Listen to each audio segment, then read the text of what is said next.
HarperCollins and Harper Audio present Tony's Wife, a novel, by Adriana Trigiani, performed by Edoardo Ballerini.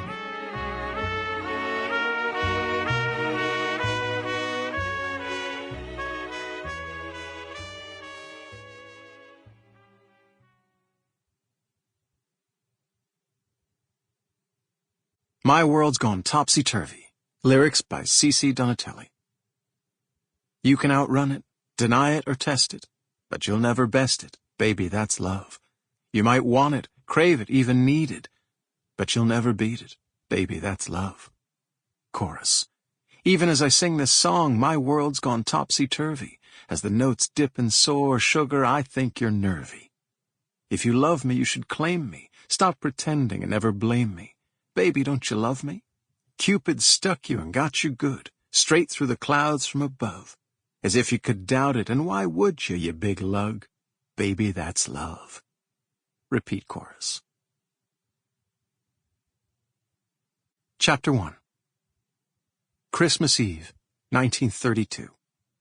Feroce. Saverio Armandonada warmed his hands underneath the tin lunch pail on his lap as he rode the trolley from the Chester Street stop to the River Rouge plant. The brown wool gloves his mother had knit for his 16th birthday and given him the week before were unlined, so the heat from the pasty, hot from her oven, wrapped in a cloth and tucked inside, was enough to keep his hands warm until he made the transfer to the flatbed truck that would take him to his place on the assembly line. The trolley rumbled through the snowy streets of South Detroit in the blue darkness before sunrise, making local stops until every car was filled to standing room with the men who made automobiles for Henry Ford. In the morning, the trolley cars held the clean scents of borax, Castile soap, and bleach. The men's denim trousers, flannel shirts, undergarments, socks, canvas coveralls, and work aprons had been scrubbed and pressed by their wives or mothers at home or by the laundress in the boarding house. On the return trip, the trolley would smell like a locker room. The mood was as solemn as high mass upon departure. But on the return trip, after a 10-hour day, the cars exploded in a kind of revelry, the air filled with laughter and banter that cut through a thick haze of smoke, puffed from hand-rolled cigarettes and nickel cigars. Saverio was a relatively new hire at the Ford plant. However, after nearly a year on the job, the kid was well on his way to being savvy.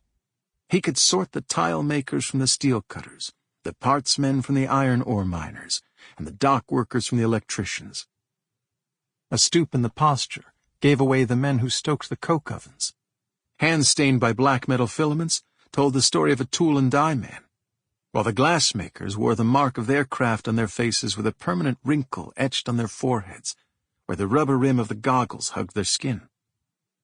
Saverio knew that particular mark well. His father, Leone, had been a glassmaker at Rouge since 1915.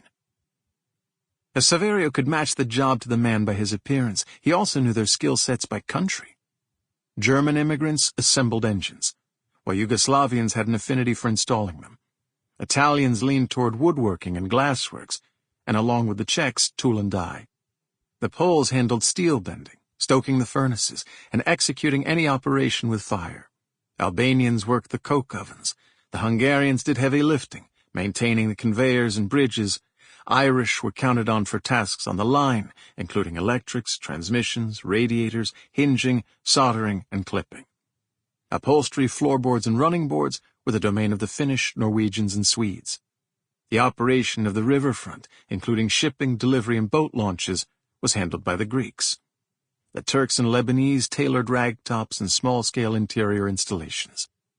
Black men from the heart of the city worked in the cyanide foundry and maintained and operated the railways within the Rouge campus, an extensive system that had 16 locomotives and 100 miles of track. Incoming trains delivered coal and iron ore for making steel, while outgoing trains transported the finished vehicles out into the world to be sold. Mayflower Americans of English descent were management. The men who worked the line called them college boys, no matter. Sample complete. Ready to continue?